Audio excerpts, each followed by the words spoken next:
we have now very much moved beyond being a pure explorer and are now an exploration and production company. So delighted to have got the company to this stage.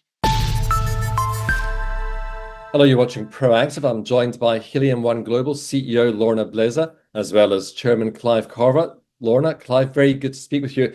Lorna, I'll start with you. You've had some news out this week on the US. Can you tell us what this means and why it's so significant? Indeed. Good morning, Stephen. Thank you for having me back on. So we've seen some very strong operational progress over at the Galactica project in the US, with the first sale of helium announced yesterday. This is obviously a huge milestone for the company and the joint venture, and we have now very much moved beyond being a pure explorer and are now an exploration and production company. So delighted to have got the company to this stage. On the ground there in the US, we now have multiple wells tied in, and the facility is transitioning towards continuous 24/7 operations. Importantly as well, the current short-term offtake agreement, which runs for an initial 3-month period and establishes the potential for commercial cash flow. We now have another tube trailer currently on site and filling, whilst the arrangements for a longer-term offtake are also continuing to be discussed. It's worth adding too that this project also has large volumes of CO2 associated with it, and the joint venture is keen to monetize this, given the demand for carbon dioxide in the US in the food and beverage industry. So we're currently looking at how we best process this to get it offtake ready. So the near-term work program there for now is focused on stabilizing the operations, progressing offtake agreements for both the helium and the CO2, and supporting Blue Star through the next stage of the development as we drill further development wells and tie those in, and the focus firmly being on moving Galactica and Pegasus into reliable production and revenue generation. Lorna, can you also give us an update on what's happening in Tanzania? Yes, of course. The Southern Rukwa project, we continue to evaluate the ESP results from the testing earlier this year, and also integrating the geological modelling that sits around that in order to further increase our understanding of the source of the helium and the interaction of that helium, the helium gas enriched fluids that we've identified. Alongside the all-important technical work, we're also designing and planning the next phase of the development, which is expected to include further development drilling and testing, which will focus primarily on the fractured basement targets, with a series of cluster wells that will be tied into a central processing facility as we upscale the project. A number of development targets have already been identified. Many of those are at depths where the basement is positioned against basement along those important faults and fractures, and where we anticipate seeing increased helium concentrations beyond that of what we've already produced in the testing phase. So we're also considering additional data acquisition options to enable a more detailed evaluation of those basement fractures and their connectivity. And future work programs will focus on appraising the full potential of the basement helium play as it develops towards production.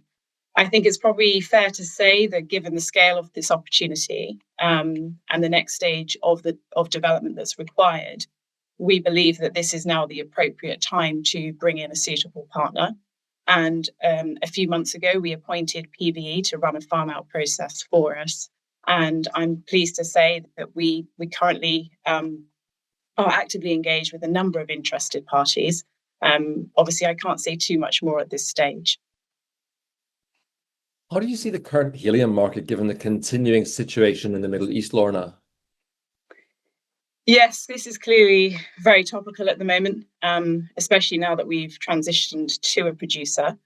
From what we know, the helium pricing continues to remain quite high. This is clearly underpinned by continuous demand and a currently constrained supply.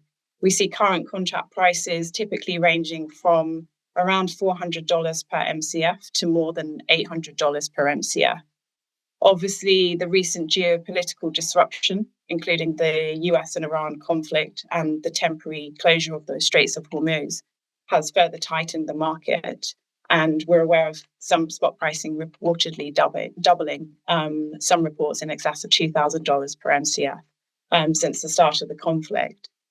I think, these geopolitical pressures in this region are significant to the helium industry because approximately 1/3 of the global supply comes out of Qatar, and damage to the trains at the Ras Laffan processing facility have currently halted that helium production and temporarily wiped out 1/3 of the global supply. I think although we all hope that the situation is in the process of being resolved, but we do expect that it will take quite some time before production and supply chains return to pre-conflict levels.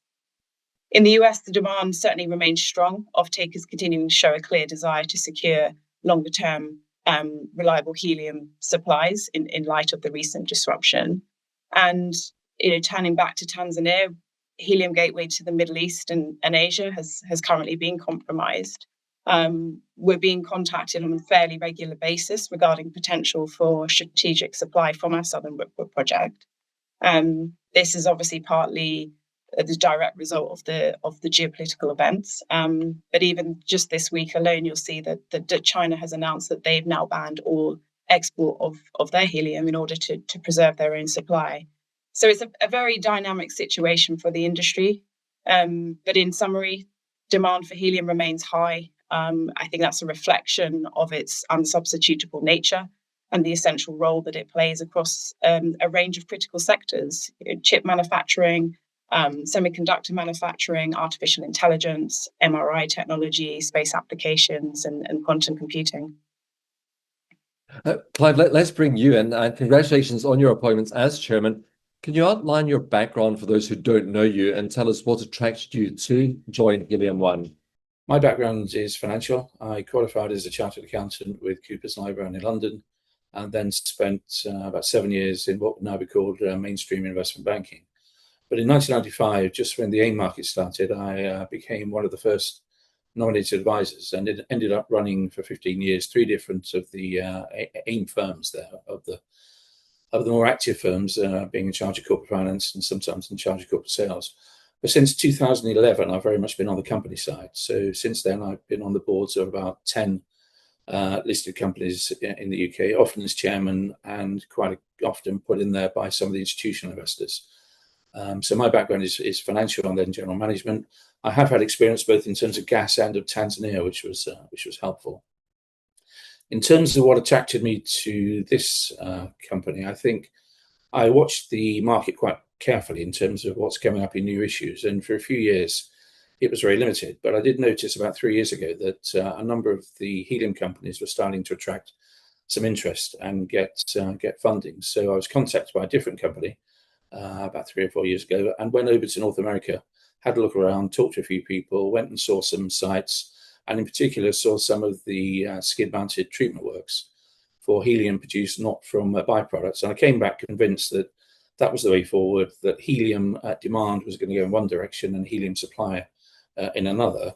And all that, I think, has been borne out. And this was well before the problems in the Middle East, which have just made that even stronger.